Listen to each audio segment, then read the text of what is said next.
On a ici deux suites AN et BN qui convergent respectivement vers A et vers B, et on nous demande alors de montrer que cette quantité-là tend vers AB.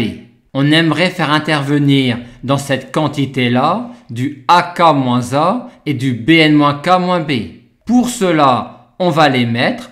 On développe ensuite cette quantité-là. Cette quantité-là tend vers AB.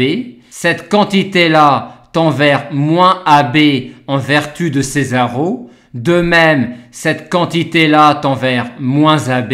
Et donc, au total, cette quantité-là tend vers moins AB. Aussi, si on montre que quand A vaut 0 et quand B vaut 0, la quantité tend vers 0, on aura en fait montré le résultat dans le cas général.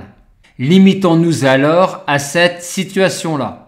Dans cette somme, on voit que dans cette partie-là, c'est le fait que BN tende vers 0 qui va nous servir, tandis que dans cette partie-là, c'est le fait que AN tende vers 0 qui va nous servir. On va donc, comme dans ces arrows, casser la somme en deux.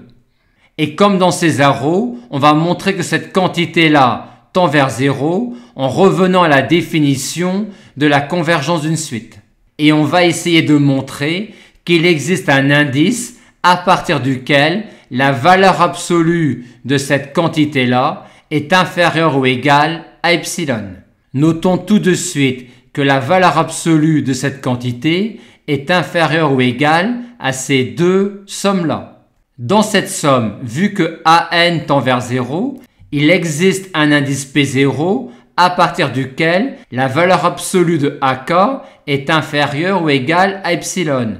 Aussi pour N supérieur ou égal à P0, on a cette inégalité-là sur cette somme-là. Maintenant, comme la suite BN converge, il existe un majorant MB de la suite BN, et comme de plus le nombre de termes dans cette somme est inférieur ou égal à N plus 1, on a finalement cette inégalité-là, où MB désigne un majorant de la suite BN.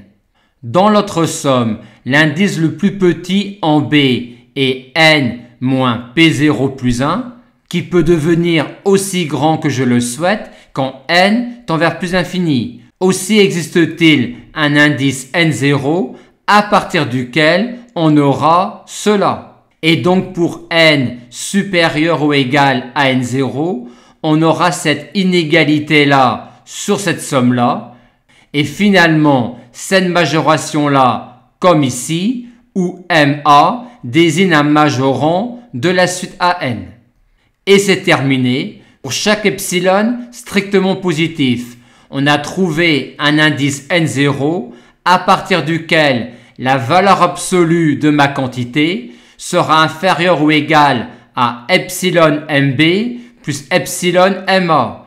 Et comme epsilon MB plus epsilon MA ne dépendent que de epsilon et tendent vers 0 quand epsilon tend vers 0, on a bien validé, en revenant à la définition de la convergence d'une suite, que ma quantité tend vers 0.